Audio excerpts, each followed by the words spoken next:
Agora vamos falar como a arte pode influenciar as nossas emoções, né? Tem estilos que provocam alguns sentimentos específicos. Isso é utilizado pelo produtor também propositadamente, né? Mas às vezes quem escuta não tá assim muito ligado. Fala sobre isso. Sofre o efeito. Tá só consumindo, né? Como é que você vê isso dentro do universo da música de hoje? Depois você vai contar a história dos enquadramentos que você teve que viver. Pedro, pode começar. Não, como eu tinha falado sobre verdade, existe uma coisa, o público em geral não é especialista em música, ele está ali para consumir aquilo que é apresentado, mas existe uma coisa que todo mundo é especialista, é em perceber se é verdade ou não é. Pode chamar de intuição ou um sentido preternatural do humano, já não vou saber especificar, porém existe. E a gente percebe quando o artista está ali tentando se encaixar numa coisa que ele não é, certo? Então, o produtor... Eu sou pianista, sou tecladista, sou produtor musical. Em tudo que eu faço, seja tocar na missa, ou tocar num show, ou produzir uma música, eu preciso ter isso em mente, porque, como você perguntou, os sons a gente consegue controlar através do jeito de tocar, o acorde que faz, o timbre que você usa, o volume, a frequência, tudo, né? Os graves, tirar, botar, tudo isso...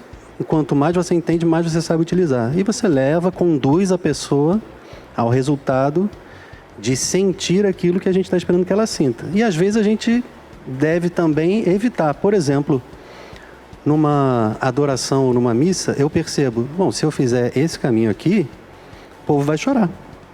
Eu já testei isso 1000 vezes. Eu faço isso há quase mais de 20 anos. Mas isso nem sempre é o melhor. Então, às vezes eu preciso tocar de um outro jeito. Porque o que Deus me inspira não é agora a hora de...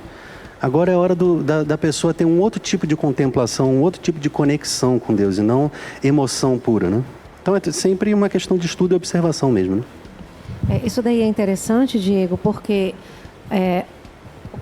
existe uma questão física, que é a propagação de uma onda sonora.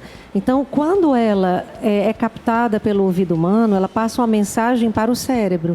Então, assim, como funciona desse jeito, existe toda uma ciência aí. Então, assim, existem pessoas que estudam isso.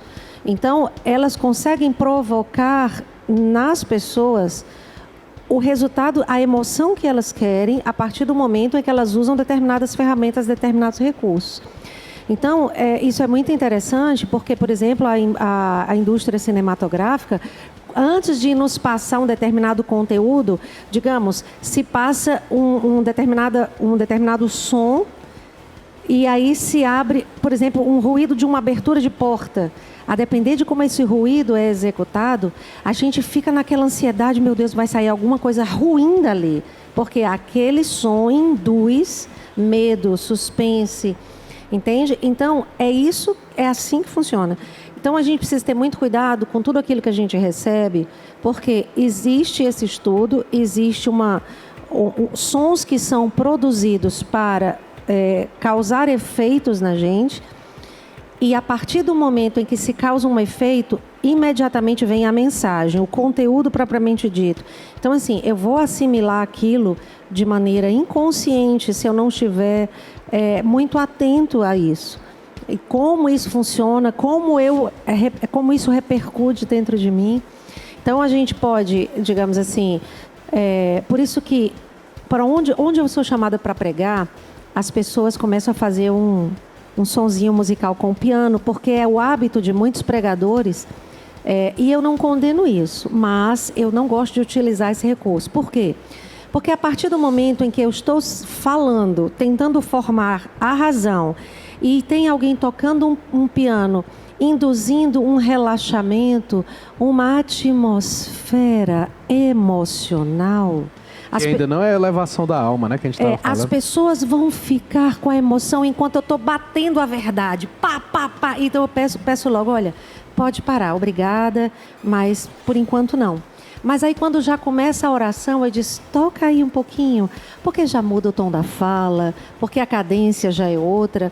Então, é muito importante até que a gente saiba como utilizar esse recurso, porque a gente pode estar anestesiando a razão, enquanto tem alguém batendo ali para que a gente entenda que preto é preto e branco é branco, né? Para que a gente saiba o que é verdade e o que é mentira. E se a gente tiver muito anestesiado, isso vai ser, digamos assim, camuflado pelas emoções. Não entra a palavra corretamente, que você está dando uma mensagem, o piano está dando outra, né? Exatamente, distrai a mente. Assim, pare com esse piano que eu não estou querendo que ninguém se acalme aqui não, né? Eu quero que fique agitado mesmo olhando para mim. Não, eu lembrei que o Padre Antônio uma vez falou, nós do Shalom gostamos de cantar as respostas na missa, e fica uma coisa emocional, o pessoal fazendo tudo de levinho, muito suave, sussurrando. Ele disse, aqui é uma celebração da vida, da alegria, da ressurreição, de tudo. A gente vai fazer resposta cantada, faça com ênfase, né? Então, cada um com seu gosto, mas eu acho que é interessante observar como você pode fazer de um jeito ou de outro, né? A mesma coisa. E outra coisa, isso não diz respeito só à fala, a própria entonação da voz faz diferença. Porque, por exemplo, agora eu optei por uma região mais grave para falar.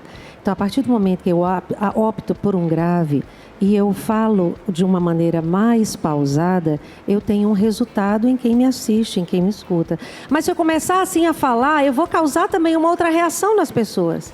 Então, é exatamente isso que a música, que os sons provocam na mente humana. Por isso que é tão importante a gente utilizar a música num momento de louvor antes de uma pregação.